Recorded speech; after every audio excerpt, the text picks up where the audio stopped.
आप सभी का हमारे जय भक्ति कथा में स्वागत है।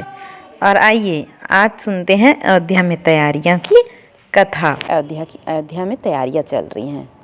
मिथिलापुरी से अयोध्या तक का मार्ग 3 दिनों में तय करके महाराज जनक के मंत्री राजा दशरथ के दरबार में पहुँचे।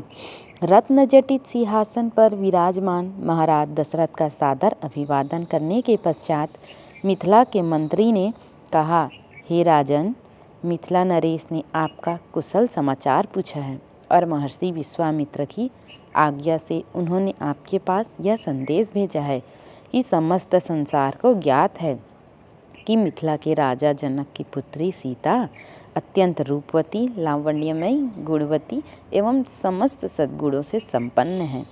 राजा जनक ने अपने यहाँ एक यज्ञ किया था। उसमें उन्होंने यह प्रतिज्ञा ली थी कि जो कोई भी भगवान शंकर के विख्यात धनुष पिनाक पर प्रत्यंचा चढ़ा देगा, उसके साथ वे अपनी राजकुमारी सीता का विवाह कर देंगे।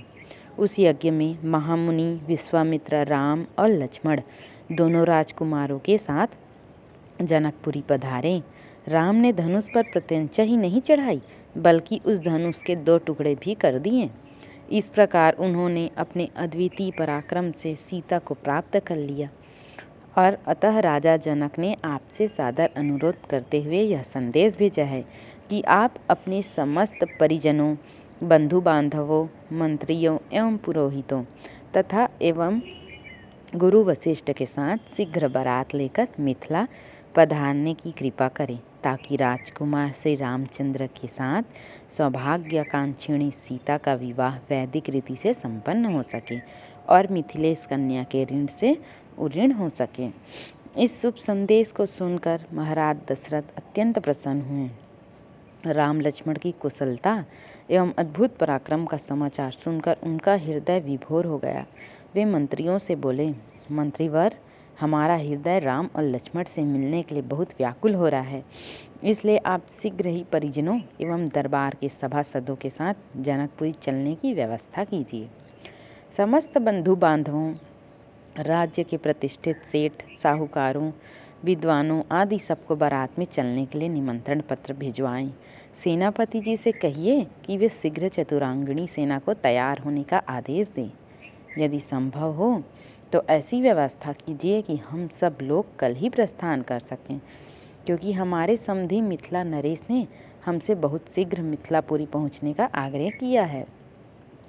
साथ ही परम पूज्य राजगुरु वशिष्ठ जी, वामदेव, जाबाली, कश्यप, मार्कंडेय, महर्षि कात्यायन आदि ऋषि मुनियों से भी यह प्रार्थना करें कि वे कल प्रातः काल ही हम लोगों के चलने से पहले ही जनकपुरी के लिए प्रस्थान कर जाएं।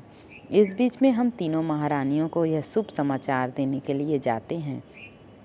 इतना कहकर राजा दशरथ ने मंत्रियों को आदेश दिया कि वे मिथिला से आए हुए अतिथियों का उचित सत्कार करें और उनके खान पान, ठहरने आदि का समुचित प्रबंध करें।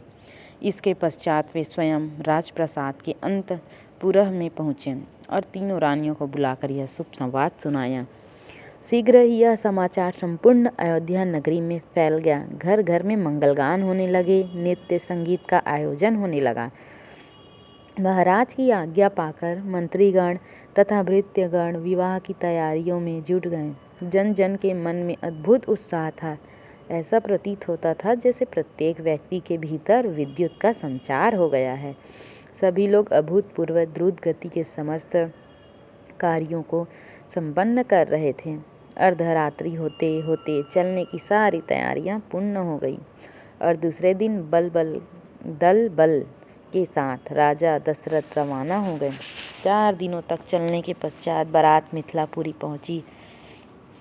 यह गात होते ही कि अयोध्या नरेश ऋषि मुनियों, मंत्रियों, परिजनों एवं अपनी संपूर्ण मंडली के साथ नगर के निकट आ पहुँचे हैं। मिथिला नरेश जनक अपने मंत्रियों, पुरोहित, मुनियों, विद्वानों आदि को साथ लेकर उनकी अगवानी के लिए नगर के मुख्य द्वार पर जा पहुँचे। उन्होंने बड़े आदर के साथ राजा दशरथ की अभ्यर्थना करते हुए कहा, हे नृपश्रेष्ठ, आपके दर्शन करके मैं कृतज्ञ हुआ और आपके पदार्पण करने से जनकपुरी की भूमि धन्य हुई। आपने सीता को अपनी कुलवधू के रूप में स्वीकार करके मेरे वंश को सम्मानित किया है। यह मेरा अहोभाग्य है कि आज मिथिलापुरी में महर्षि वशिष्ठ, वामदेव, मार्कंडेय एवं कात्यायन जैसे परम तपस्वी महात्माओं के चरण पड़े हैं।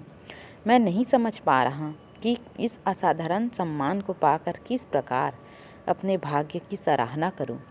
इस प्रकार समस्त आगत महानुभावों का सत्कार करके महाराज दशरथ को उनके साथ आए हुए ऋषि मुनियों, बंधु बांधवों, मंत्रियों एवं सैनिकों को जनवासे में ठहराने की उचित व्यवस्था की। जनवासे में राजा दशरथ बहुत देर तक मुनि विश्वामित्र और अपने दोनों पुत्रों के साथ बैठे हुए उनके कृत्यों और पराक्रमों का विवरण सुनते रहे। इस विवरण को सुनकर कभी वे आनंद से रोमांचित हो जाते तो कभी आश्चर्य से दांतों तले उंगली दबाने लगते और कभी प्रशंसा से अपने राजकुमारों के पीठ थपथपाने लगते। बातचीत करने के पश्चात भोजनादि से निवृत्त होकर वे विश्राम करने चले गए। इसके बाद फिर कल की कथा मिलती है। अगर आपको हमारी कथा अच्छी लगती होगी तो चैनल को लाइक, सब्सक्राइब, शेयर ज़रूर करें और फिर मिलते हैं अगली कथा में।